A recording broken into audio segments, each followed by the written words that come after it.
Ja sa venujem téme nenávistných prejavov, čo znamená, že analyzujem, monitorujem a zbieram dáta o tom, ako sociálne siete chránia svojich používateľov pred nenávisťou online.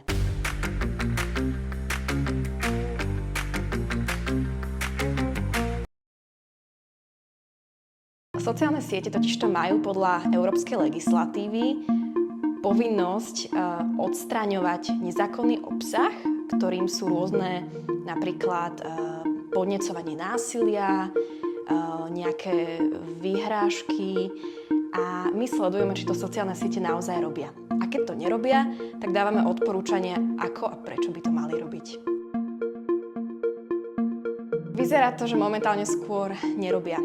Tie výsledky veľmi kolíšu. Máme napríklad mesiace, kedy konkrétne platformy spolupracujú veľmi dobre, respektíve odstráňujú naozaj, čo nahlasím ako nezákonný hejt. Niekedy vidíme totálnu ignoráciu. A je dôležité povedať, že my sledujeme, ako platformy reagujú na bežných používateľov. To znamená, ako reagujú na to, keď ktokoľvek z nás na Facebooku alebo TikToku nahlási nejaký nezákonný obsah. Dohromady, keď hovorím o online prostredí všeobecne, tak sociálne siete odstránia asi každý 10. prípad, ktorý my im nahlásime. Čo je veľmi málo. Každá sociálna sieť má nejakú inú úspešnosť alebo to, ako sa s tým vysporiada. Napríklad TikTok si tú povinnosť splní lepšie, ten odstraňuje asi 20% toho, čo nahlásime. V prípade YouTube zaznamenávame úplnú ignoráciu. Takže tam, čo nahlásime, tak z platformy nezmizne. Čo je náročné je, že naozaj dennodenne sa prehrabávam tými nenávistnými naratívmi a vytvára mi to niekedy takú akože dosť skeptickú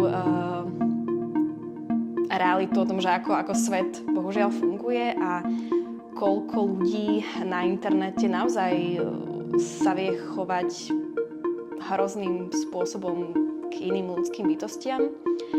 Čo ma ale teší je, že vidím, že tá naša práca má výsledky. Že my komunikujeme s národnými inštitúciami, európskymi inštitúciami, aj priamo so sociálnymi sieťami o tom, aké sú problémy a čo by mali zlepšiť. A vidíme, že tie zlepšenia naozaj postupne aj vďaka našej práci prichádzajú. My nahlasujeme akýkoľvek nezákonný obsah, ktorý sa viaže k nenávistným prejavom ako takým a z toho postupne mapujeme aj kto sú tými najčastejšími cieľmi na Slovensku.